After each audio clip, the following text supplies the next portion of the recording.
Magandang araw po sa inyo lahat mga kapatid. Isa na naman pong pagkakataon ang ibinigay sa atin ng ating Panginoon upang tayo po ay muling makapakinig ng kanyang salita at patuloy po tayong matuto ng kanyang mga kalooban.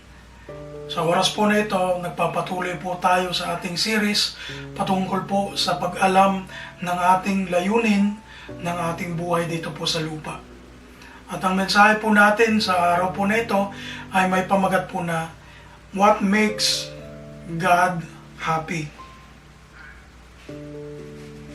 Sa aklat po ng Bilang, Kapitulo 6, talatang 25, ang sabi po sa wikang English, ganito po: May the Lord smile on you and be gracious to you. God smiles when He is happy. Sumasaya po ang Panginoon, ngumingiti ang Panginoon kapag siya po ay masaya. At ito po ang number one nating goal o purpose dito sa buhay na ito habang tayo po ay nabubuhay. Ang mapasaya, ang ma-please, ang magbigay tuwa ang ating mga buhay sa harapan ng ating Panginoon. Ang sabi po rito sa unang Tesalonica 2:4, pakinggan niyo po ang sinasabi mga kapatid. But as we have been approved by God to be entrusted with the gospel, even so we speak, not as pleasing men, but God who tests our hearts.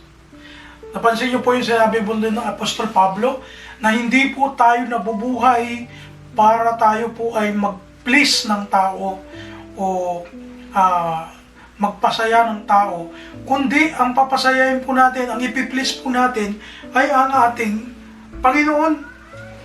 Kaya sa araw po na ito mga kapatid, pag-aralan po natin ano yung mga bagay na nakakapagpasaya sa Diyos. Ano-ano yung mga bagay na nakakapagbigay kaluguran sa Kanya. Alam niyo po, nag-warning si Apostol Pablo sa aklat po ng Efeso, Kapitulo 5, talatang 10. Pakinggan niyo po ang sinasabi. Sabi rito sa New Living Translation, carefully determine what pleases the Lord. Nakita niyo po doon yung salitang carefully. Mag-ingat tayo. Kailangan po nating unawain ang ating mga sarili, ang ating Panginoon, kung paano po natin siya ipiplease, kung paano po natin siya bibigyan ng kaluguran. Alam niyo po, sa panahon natin ngayon, napakahirap na i-please ng Panginoon dahil po ang tao ay pasama ng pasama. At ang nakakalungkot mga kapatid, tayong mismong mga Kristiyano ay nadadamay po doon sa kasamaan. Kaya ito pong mensahe na ito ay paalala sa atin at nawa ay maging reminder sa atin upang tayo po ay makabalik doon sa daan ng Panginoon na kasama po tayo doon sa plano niya at magawa po natin ang ating layunin sa buhay na ito. Sa Biblia mga kapatid, meron pong isang tao, there is a man who can give us lessons on how to please and make God happy mga kapatid. At ito po ay walang iba kundi si Noah. Pag-aaralan po natin ngayon kung ano po yung makikita natin mga aral patungkol po sa buhay ni Noah. At makikita po natin dito kung paano niya po na-please, kung paano niya po napasaya, nagbigay kaluguran siya sa Panginoon. What was the situation of the world during his time? Ano po yung sitwasyon ng mundo nung panahon po ni Noah o ni Noe? Katulad po ngayon, kung anong nangyayari ngayon. Nagiinuman yung mga tao, naglalasing, nagiging immoral, nagagawa ng mga korupsyon, kung ano-anong kasamaan mga kapatid. Kaya yung panahon po natin ngayon at yung panahon po ni Noe, wala pong pagkakaiba, parehong-pareho. At nakita po natin doon sa Biblia na hindi lamang po isang bansa ang gumagawa po ng kasamaan, kundi sabi ron, buong sanlibutan, yung buong mundo. At sa buong mundo na yon, sa panahon po niya, si Noe lang po ang nakita ng Diyos na naging karapat-dapat sa kanya. Kaya, napaka-big deal po to sa atin. Tingnan po natin, ano po yung mapag-aaralan o matututunan natin sa buhay po ni Noe.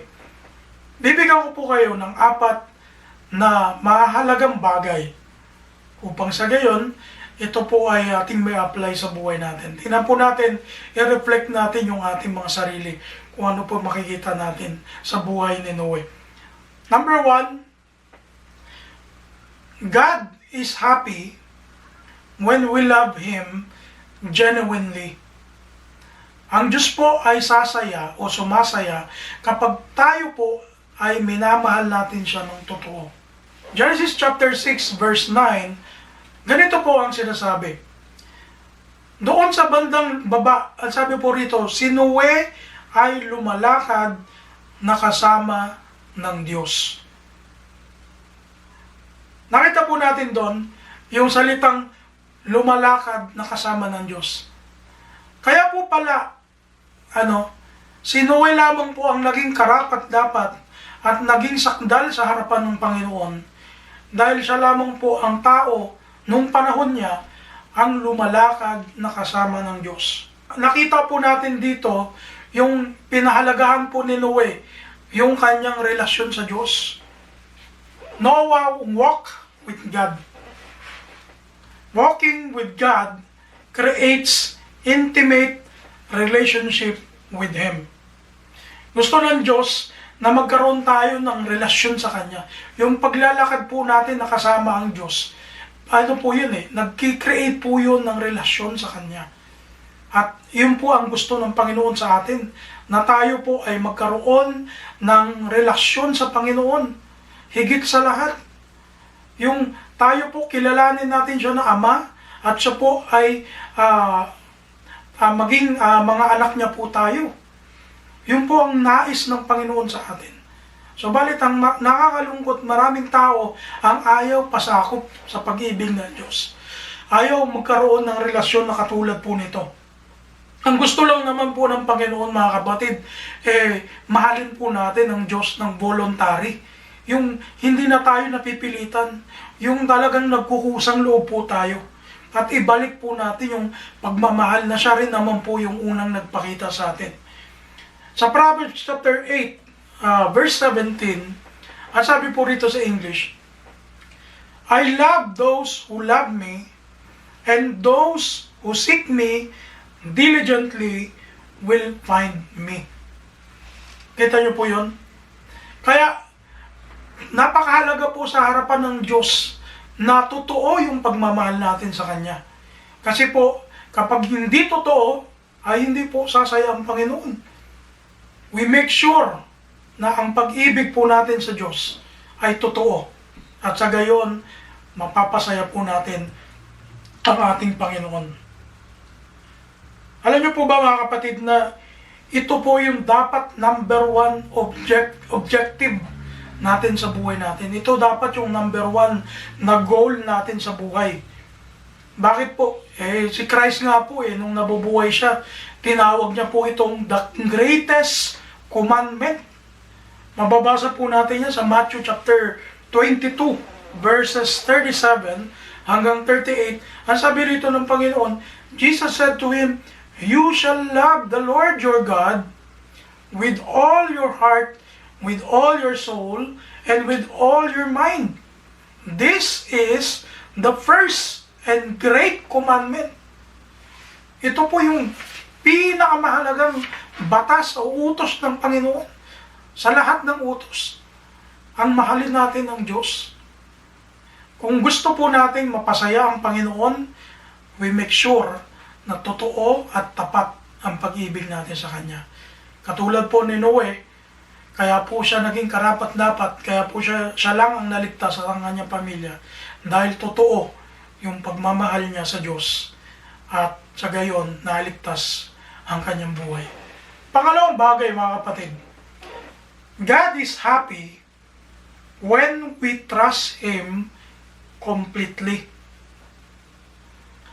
Tayong mga tao ay nilikha ng Panginoon upang tayo po ay magtiwala sa Diyos. Ito yung bagay na nakalimutan na ng maraming tao. Dahil po ang tao ngayon, ang pinagkakatiwalaan po nila, kung hindi yung kanilang mga sarili, ay kapwa-tao nila. At yun po ang malungkot na realidad sa panahon po natin ngayon. The second reason, Noah pleased God, ang sabi ko po rito, was that he trusted God. Even though it did not make sense.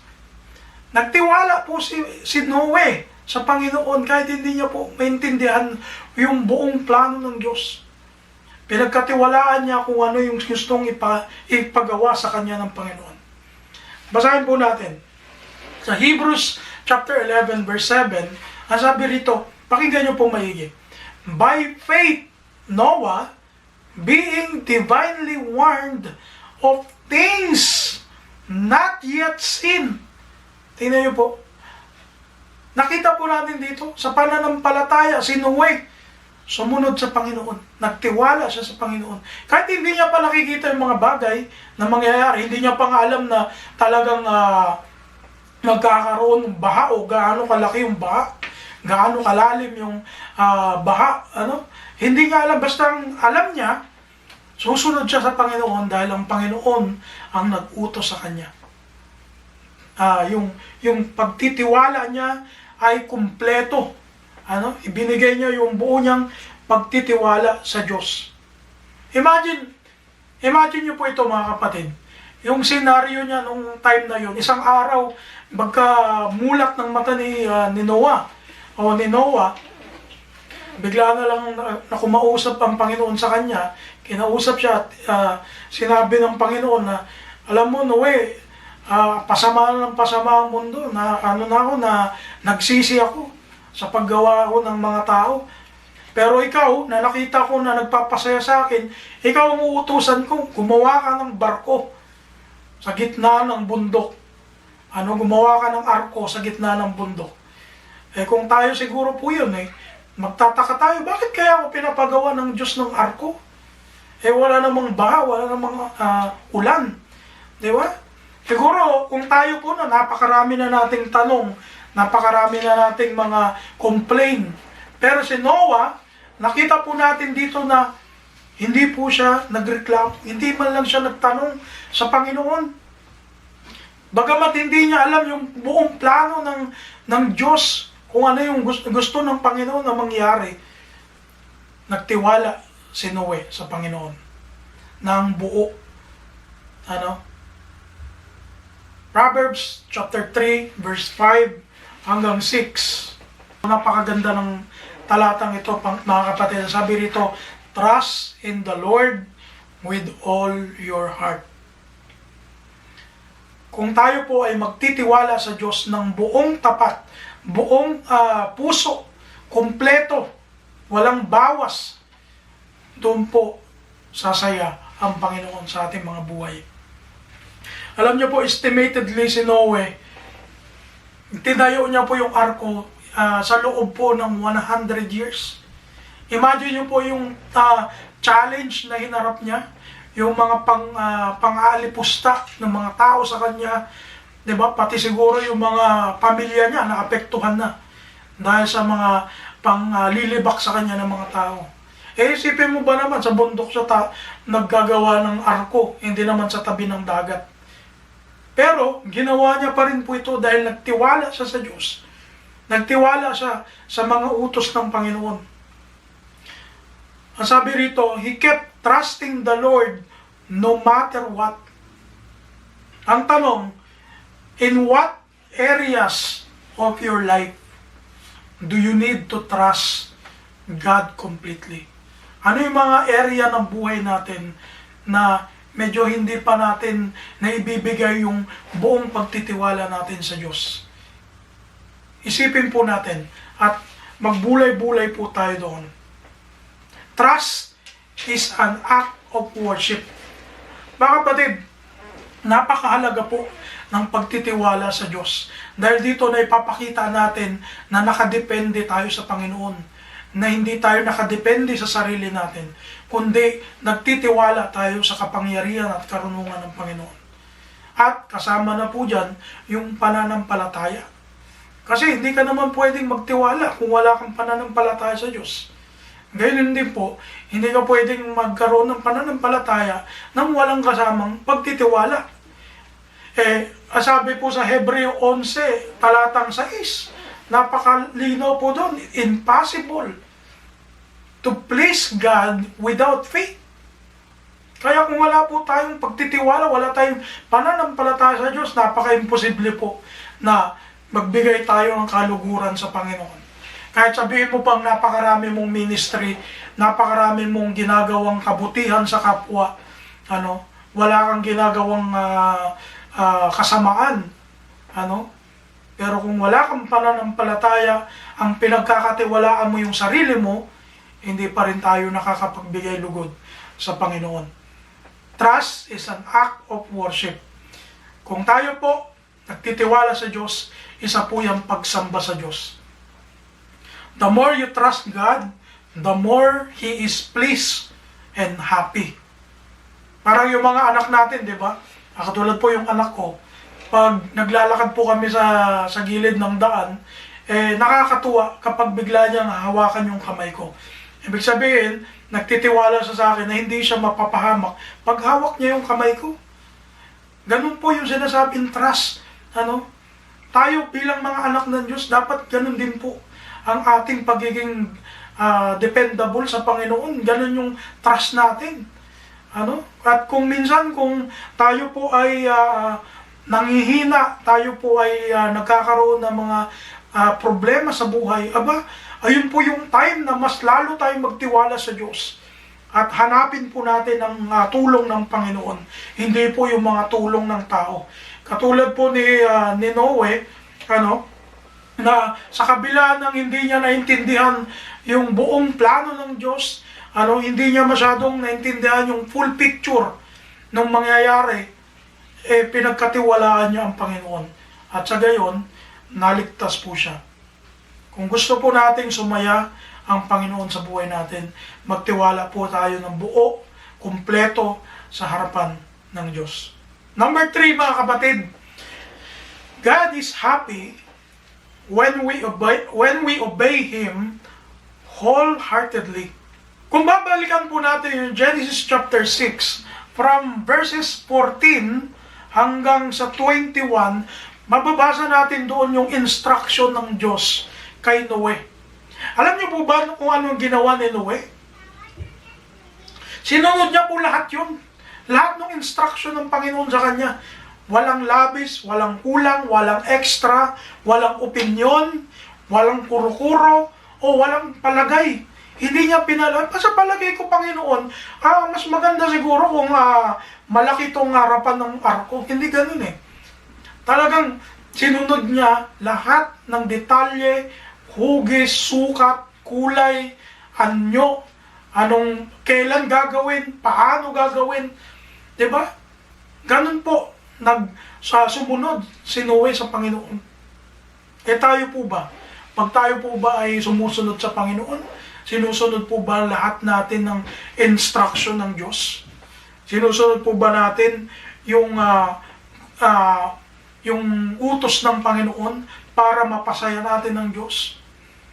O baka naman sumusunod lang po tayo dahil napipilitan lang tayo. O dahil no choice na tayo. Dahil lubog tayo sa utang, lubog tayo sa kahirapan, lubog tayo sa kalungkutan. Kaya no choice tayo, sundin na lang natin ang Panginoon. Ganun po ba? Dapat po ang pagsunod sa Panginoon, ang goal natin dahil sumusunod tayo ay para mapasaya ang Diyos.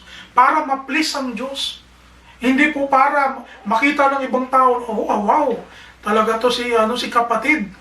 Ang galing sumunod sa Diyos. Talagang masunurin sa Panginoon. Ikaw yung napupurihan, hindi yung Panginoon. Ikaw yung naitataas, hindi ang Diyos. Mga kapatid, pag-isipan po natin ito.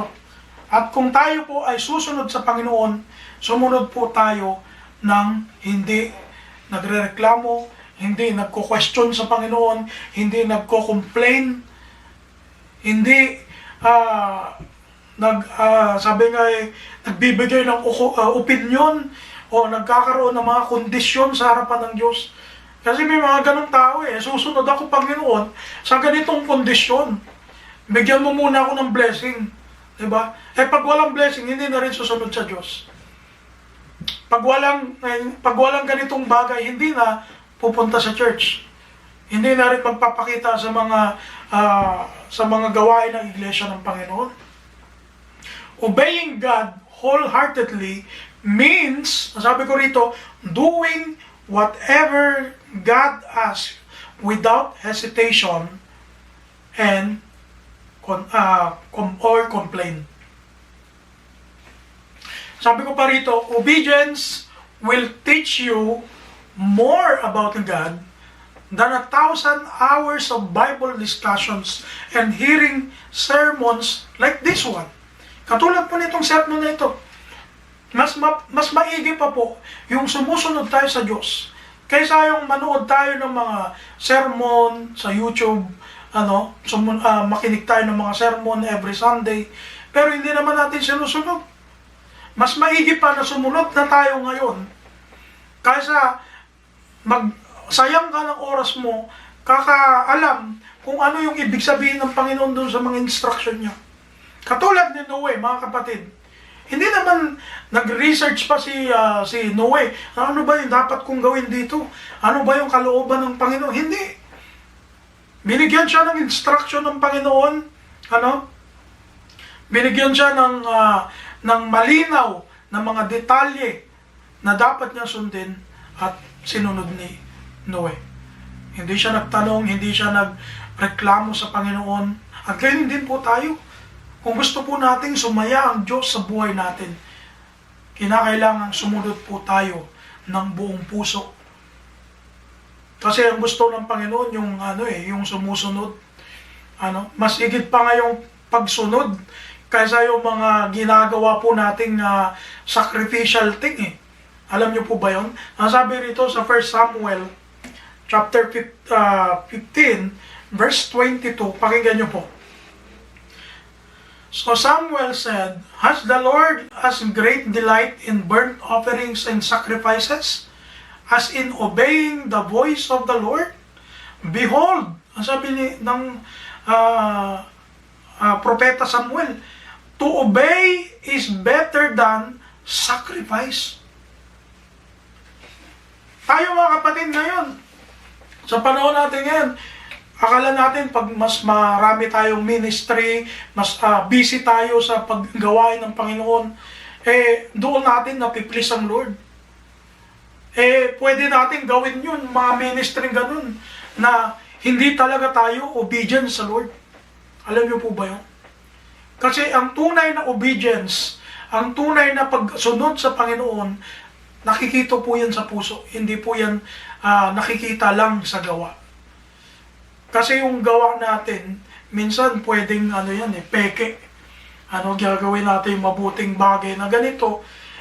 Pero yung puso natin, iba yung motibo. Kaya mga kapatid, napakahalaga ng obedience sa Lord. Napakahalaga na pag nag-o-obey tayo sa Lord, buong puso. Hindi naman talaga yung gawa ang tinitingnan ng Panginoon Ang puso ang tinitingnan ng Panginoon. Kung paano mo ginagawa yung iyong pagsunod. Kasi kung sumusunod ka, kung hindi naman bukal sa puso mo, hindi pa rin nagpapasaya yun sa Panginoon. Alam niyo po ba, yung iba sa atin ang ginagawa, yung tinatawag po na partial obedience. Ano po ba yung partial obedience? Ibig sabihin po nito, yung namimili ka lang kung anong gusto mong susundin. Tapos ini-ignore mo na yung ibang mga mahihirap gawin, yung mga unreasonable, sabi nga, yung mga hindi mag-make sense sa sarili mo. Diba? Pag halimbawa, nagbasa tayo ng Bible, meron tayo doon nabasa na utos ng Panginoon. Tinitingnan natin na, ay, hirap naman gawin ito. Diba? Hindi na natin gagawin kasi mahirap. For example, mga kapatid, merong utos ang Panginoon. At itong utos na ito, marami po ang hindi gumagawa. Ano po yun? Yung ibigin ang kaaway. Sino po sa atin dito ngayon, yung recently, inibig niya po yung kanyang kaaway? Diba? Minsan may mga Kristiyano, ini-ignore ito sa Bible at talagang iniiwas-iwasan. At kaya din po mga pastor, minsan iniiwas-iwasan tong ituro sa loob ng church. Bakit? Siya mismo may kaaway doon sa loob ng church. Kaya, ito po yung problema ng partial obedience. At tandaan po natin, ang partial obedience o yung hindi pagsunod ng buo, partial obedience is still disobedience. Akala natin pag nakasunod tayo, kahit hindi kumpleto, okay na yun. Hindi po okay yun sa Panginoon. Ang gusto po ng Panginoon, tayo po sumusunod ng buong puso. Sumusunod po tayo ng walang kulang. Yung iba, ayaw sumunod ng buo eh. Gusto kung ano lang yung gusto niya. A-attend ako ng church, pero hindi ko papatawarin yung kapitbahay namin. Diba? May mga ganong senaryo ng buhay natin eh. Magbabasa ako ng Bible, pero hindi na lang ako magpipray sa Holy Spirit. Nakakatamad. Diba? Ganun po ba tayo? Meron tayong gustong gawin, pero yung iba, ini-ignore naman natin. Ano yung mga bagay, mga kapatid, sa buhay natin, that, ang sabi nga nakikita natin na nasusunod natin, pero partially lang, hindi buo. If we want to please God, obey Him wholeheartedly. Mga kapatid, ito po yung pang-apat at ito po yung last. God is happy when we praise and thank Him continually. Pinasasalamatan lamang po ba natin ng Diyos tuwing araw ng linggo? O tuwing meron po tayong sahod? Kung meron po tayong blessings? O bagong sapatos, bagong damit, bagong lahat? O kung ano-anong mga bago sa buhay natin? Doon lang po ba tayo nagpapasalamat sa Diyos?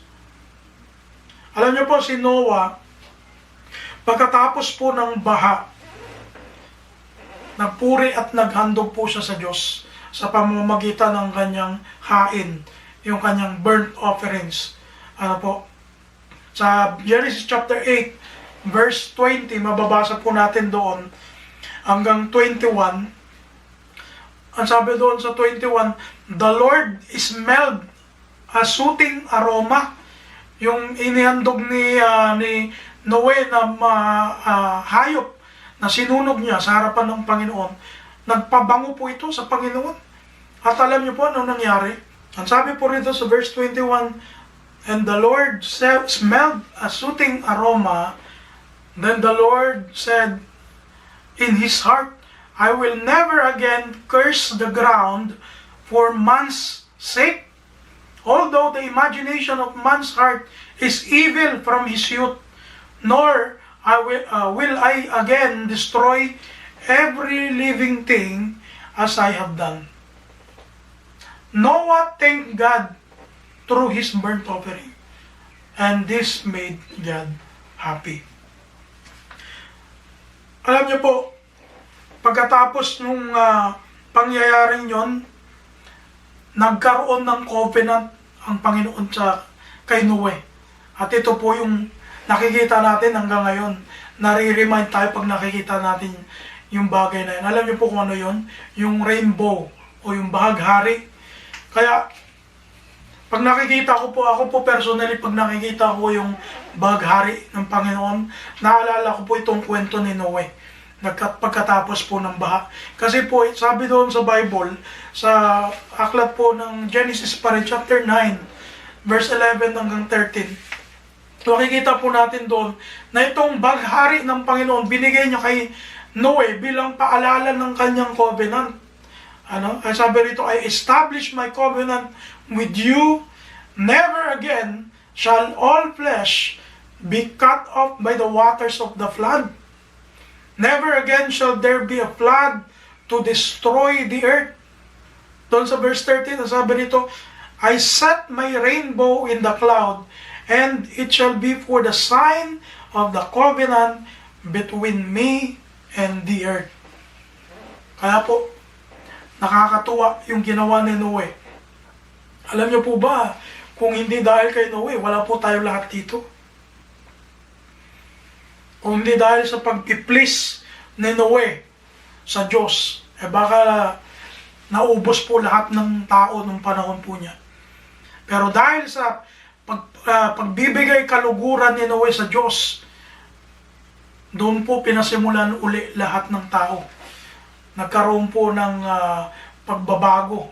Kaya yung inutos ng Panginoon kay Adan at Eva na magpakarami kayo, kalahatan nyo yung lupa, inutos din po yun kay Noe at sa kanyang pamilya. Dahil sila po ang pinagmulan ng panibagong henerasyon ng tao. Sa ngayon po mga kapatid, hindi naman na po natin kailangan yung burnt offerings na katulad po ng ginawa ni Noe nung panahon niya, para mapasaya po natin ang Diyos. Meron naman na pong ultimate sacrifice. At yun po ay walang iba kundi ang ating Panginoong Jesucristo. Siya po na Lamb of God. Siya po yung ultimate sacrifice na isinakripisyo ang kanyang buhay para sa ating lahat. Mababasa po natin to sa Hebrews chapter 10, verse 12 hanggang 14. Doon sa 14, sabi ron, for by one offering, He has perfected forever those who are being sanctified. Hindi na natin kailangan ng mga haing andog o kung ano-ano pang mga isusunugin na mga hayop. Kasi po, yung pagsasakripisyo ni Kristo, forever na po yun. Habang buhay na po yun, wala na tayong dapat gawin. Pero, hindi naman po porke nagsakripisyo si Kristo, hindi na rin tayo magsasakripisyo. Ano po ba yung sakripisyo na dapat po natin gawin upang maipakita natin yung ating thanksgiving, upang maipakita natin yung pagpupuri natin sa Diyos? Ito po yung sinasabi sa Romans chapter 12, verse 1. Ang sabi noon, present your bodies a living sacrifice, holy and acceptable to God, which is your reasonable service. Ito na po pala yung ating sakripisyo na dapat gawin after nating makamtan yung pag-ibig ng Diyos sa pamamagitan ni Kristo. Tayo naman po yung magiging living sacrifice. At paano natin may papakita yun? Paano po natin magagawa po yun, yung pagiging living sacrifice natin sa harapan ng Diyos? Ang sabi po doon, do not conform. Ano ba yung conform sa Tagalog? Huwag tayong aayon sa takbo ng sanlibutan ito. Hindi na tayo makikiuso sa mundo. Hindi na tayo makikitrending sa mundo. Diba? Bakit? Ano po ba yung dala ng mundo? Ano po ba yung dala ng mundo? Naalala niyo po yung sermon ni Brother Chris nung nakaraan? Yung lust of the flesh, lust of the eyes, at yung pride of life. Yun po yung yung buhay dito sa mundo. Yun po yung kanilang gusto. Yung mga lust, yung mga pride of life. Pero tayo po, para tayo maging living sacrifice, dapat po hindi na nakikita sa ating buhay po ito. Kaya sabi ni Paul, do not conform to the pattern of this world. Kasi po yung pattern nga, ito nga pong tatlo, yung sinasabi natin. Kaya para po tayo maging living sacrifice, para maipakita po natin ang ating thanksgiving sa Panginoon, yung pagpupuri natin sa Diyos, dapat po huwag tayong umayon sa mundo. We are not worthy to show our thanksgiving to God if we do not renew our minds verse. Alam niyo po si Noe, kaya po siya naging karapat-dapat sa Diyos kasi po hindi siya umayon sa mundo. Isipin niyo, sa dami ng tao sa mundo, siguro bilyon ng tao sa mundo noon din. Pero iisang tao lang po ang nakapagbigay kaluguran sa Diyos. At yung tao po na yun, hindi po siya umayon sa mundo. Mga kapatid, sa pagtatapos po natin, tanungin po natin ang ating mga sarili. Is making God happy your deepest desire in your life? Ang pagpapasaya po ba sa Diyos ang pinaka malalim po nating hangad sa ating buhay dito sa lupa? At kung hindi po, ngayon po nating gawin. At kung nakalimutan po natin yung ating purpose na ito, balikan po natin, alalahanin po natin, at nawa po itong mensaheng ito ay nagbigay sa atin ng tulong upang maalala ang purpose natin dito sa lupa, na kung saan ito po ang pasayahin po natin at bigyan kaluguran ang ating Panginoon. Mga kapatid, dito po nagtatapos ang mensahe natin. Pagpalain po kayo ng Panginoon at nawa magkita-kita po tayo muli sa susunod na linggo kung tayo pong lahat ay buhay pa. At nawa ay loobay ng Panginoon na magkasama-sama tayo muli at matuto ng mga salita ng Diyos. Pagpalain po tayo lahat, iniiwan ko po ang kapayapaan ng Panginoon sa ating lahat.